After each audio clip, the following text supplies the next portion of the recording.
baon mo ba, Icy? Iinitin na ulo mo? Iinit ang ulo natin lahat. Ito. Init ng ulo to. Anyway, mga freshness, nag-start na kami ng first day namin mag-shooting ng This Guy's in Love with You, Mare. Of course, directed by Wendy Ramos, starring Tony Gonzaga and Vice Ganda. So, nandun ako syempre, gather ng info, ng chika. Nagre-research ka na naman. Yes, hindi sa bar, sa set. Nag-level up na. Anyway, nakausap ko si Direk Wendy Ramos. And alam naman natin yung enkwentro nila last or 2 years ago, matagal na, ni Chocolate. Kasi nagkaroon sila ng away.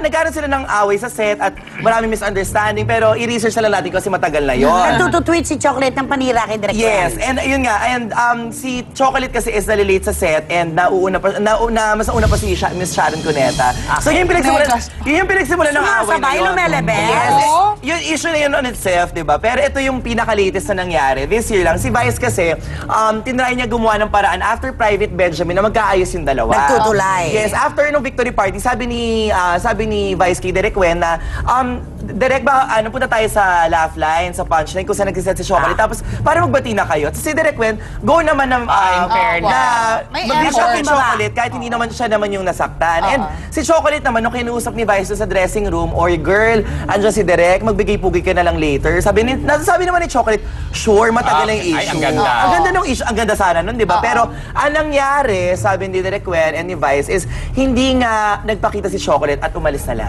Nag-walk out. Yes. Hindi nag-set. Hindi nag-set. Kaya si Direk Wen sobrang na-hurt at na-offen na parang, ay, Diyos ko, last na yan. Siyempre, ako na ngayon pumunta dun sa kanyang turf, di ba? Mahirap yung gawin para sa isang taong na biktima. Isama mo sa nakapink. Oo, nako ha. Grabe. Isama mo Bakit siya ang sa hilig-hilig nyo na umaalis sa isang eksena, di ba? Hindi nyo nalalaman kung ano ang dahilan nung Harapin nyo kung naiipit kayo. Pwede naman is either hindi pa, dalawa lang yan, is either hindi pa handa makipagbati or natakot lang. Baka Pero, dinaganga. Pero Direk, napakalaki ng naitulong ni Wendy Rama sa karera ni Chocolate.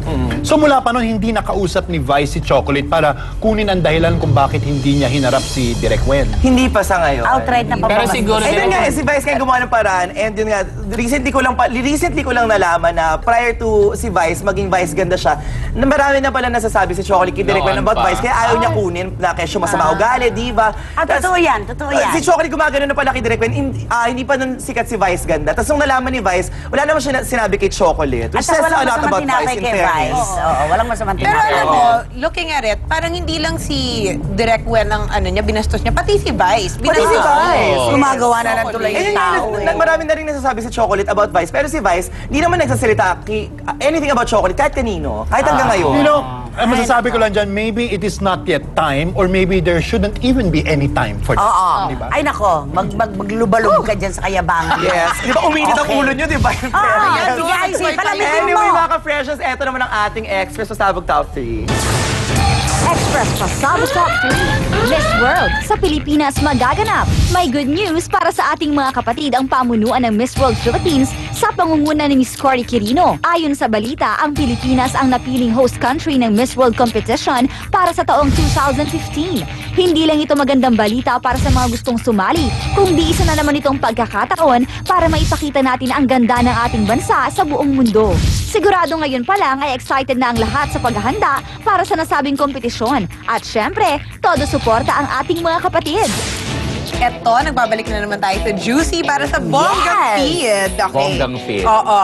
Anak ni Alma Moreno, nagulat na bold star ang ina noong araw. Sinong anak? Eto, sa bagong tik-tik to, sulat ni Joe Cesar.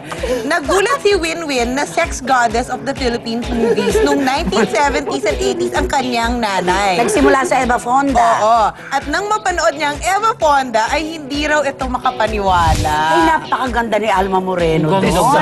Sobra! Tandang-tanda ko yung i-launch yun, yung Eva Fonda. Loveliness, Sampagita Pictures ito, kasabay ng video. Video wall, ang laki-laki. ganda ng Sinabayan mukha. niya ng live, napakaganda ni Pero Alma alam mo, to be Moreno. fair, si Winwin, I think namana niya yung sex appeal ng kanyang mami. Kasi Ang galing Kahit sumayaw. ako kontrabida, ang galing. Pa-beauty ganda. queen si Winwin. No, ang grabe kay Winwin, nakuha niya yung sex appeal ng mami niya at nakuha rin niya yung statue ni Melanie Marquez. Yes. Ang ganda ng kulay. Ang ganda. Tsaka ang galing-galing niya sumayaw. Galing sa loveliness. ano po, Diba? 30 years old pa lang yan, ang ganda bata. na may curve na. At saka Icy, Yes, true. Pero ano, Icy, Direk, Tita Christy, Divine, kayo ba magugulat na dati rin akong Bold Star? Alam Hindi mo, lang magugulat. Ang himatayin pa. Sino naman nagkamaling mag-produce niyan? I love you, Ano Divine. ibang klase? Hanggang ngayon na medyo nagdagdag na ng edad at ng timbang si Alma Moreno, wala pa rin kakabog sa kanya kagandahan. Ay, oo naman. At pag nagsayaw direct, ang projection. Maganda ang- Kanya ang lang talaga yun. loveliness. Loveliness. Okay. Okay. Ano? Oh, I wish maging kamukha ako ni Alma. Konting dasal pa at konting tulong sa siyensya. Alam mo siya lala, may iligo mga mo. panalangin na hindi pinakikinggan. Yes. Saka hindi yung mukha naman ni Shalala maganda ka, pero hindi pa na nauuso yung mukha mo. Tulad gaya sabi ni Ate Guy sa kanyang isang natatanging pelikula, walang himala. Dahil lahat ng sinabi nilang panlalait sa akin, Lord, give me a lover. Ito na ba? Akala ko patawarin mo Pasabog. sila. Top 2. Express Pasabog Top 2. Eric Quezon, nagsalita na. Naging mainit na usap-usapan noong nakaraang linggo ang pagkakapasok sa ICU ng hari ng komedya na si Tito Dolphy. At dahil nananatiling tahimik ang kanyang pamilya, sari-saring espekulasyon ang naglabasan tungkol sa tunay niyang kalagayan. Kahapon, Lunes, nagbigay na ng statement ang kanyang anak na si Eric Quezon at ito ang kanyang naging pahayag. Right now, he's breathing on his own, assisted by the oxygen. Tapos, all his vitals are okay. So, he's in a much better place right now. So, magandang sign yun para sa kanya, para sa health niya. Although, hindi pa rin siya talaga tinatanggal dun sa tinatawag na critical stage. Dahil kailangan pa rin siyang obserbahan. Hangad namin dito sa Juicy ang mabilis na pagbuti ng iyong kalagayan, Tito Dolphy. Hello mga kapatid na takot sa tulog. Hindi na tayo sa Juicy. Ito maganda naman baong Gising pa rin ko. kayo? Oo, gising pa rin kayo. Nung nakaraang weekend na naging very, very successful yung Icons concert ng mga Yes. OPM. Arena. Congratulations kina Ogie, kina Regina, at Yes. lahat na naging bahagi ng Icons concert. Na we have to appreciate yung ginagawa nila Ogie Alcacid na muling buhayin ang OPM. OPM. Now, meron ding side issue tungkol dyan. Ito yung pinopropose ng grupo nila Kuledesma. Ayan. Yun yung i-regulate ang mga foreign concerts Tama dito. naman yun, Direk, Na sinasabi nila na kailangan daw bantayan yung dami ng mga foreign concerts na pumapasok dito. May dalawang kampo. One, like katulad ni Christy, who agree na oo nga naman, bakit naman kung sino-sino na lang ang pinapapasok dito na siyang kumakain ng pera ng mga audience na dapat Dinadala yun eh, Oo. palabas.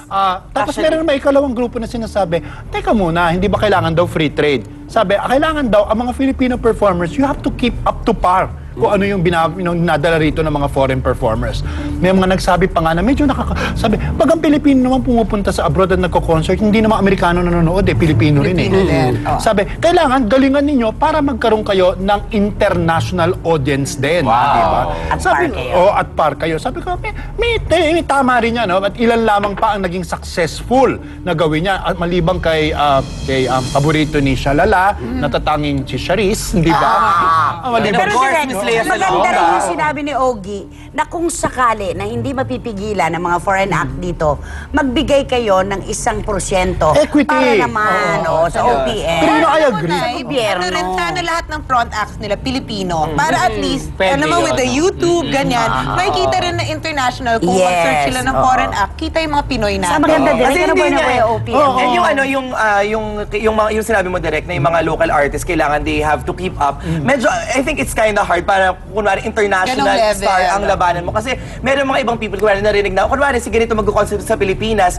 pupunta pa sila dito na nag-inspire din ng turismo, di ba? Pero direct, di ba sa Pilipinas ka, syempre mananawa ka na rin kung yun at yun din na nakapapanood mo sa kasi mga concert. ang nagiging problema kasi unang-una is ang recording industry natin talagang down na down na patay. di ba? Dahil nga sa teknolohiya. Totoo, naiwanan na. Diyos ko, bumili ka ng isang CD, i-burn mo yan, 20 na makikinabang doon sa isang CD na binili, hindi ba? Kahit Mga yun, direct ang pumatay. Oo, hindi ba? Yun ang pumatay, mga YouTube. So kailangan, may both sides of the argument na kailangan respetuhin. Pero, tama ang ginagawa nila Ogie at saka nila Ryan Cayabyab at yung buong grupo na movement na buhayin muli ang OPM. Tsaka, At i-regulate ang foreign act. Teka, may tanong ko. Magkano ang isang ticket, kunyari sa isang Lady Gaga concert? Sa Lady Gaga concert, pero thank you so much, 15,000. Smart, pero 15,000 pesos. Pero direct, pagka local singer, pwede ka nang, ang pinakamataas mga 8,000. Sa ringside ka na nun. Kaharap mo na mismo, andyan, nagkakapalitan na kayo ng mukha ng Hawakan singer. mo na. Mga 8,000 yun, namamahala na tayo. Pero pag Lady Gaga, sus, yung Doble. 15 nandito ka pa, Direct malayo si ka. Isay Alvarez, sinabi rin naman niya, bakit pati daw yung mga stage musical, dinadala na rin dito sa Oo, Pilipinas. nagsisimula na rin. nagsisimula Ang na. entablado, nanganganib Oo. din. Oo nga. Ay, nako, ang dami talaga naming kwento ngayong gabi dahil... Ay, ito ang huling gupit ng mga chikahan nag-iinit. Tada, hirit sa Juicy! Bonggang-bongga ang mga nakalipas na linggo dito sa Juicy. At lahat ng yan ay babahagi namin sa inyo, mga ka-freshness! Una na dyan, syempre, ang event ng Absolute Distilled Water para sa Absolutely Inspiring Moms for Others noong May 9. We are awarding the 5 Absolute Mothers and their chosen charities. That's really exciting for us. And thank you very much for supporting Absolute Pure Distilled Drinking Water.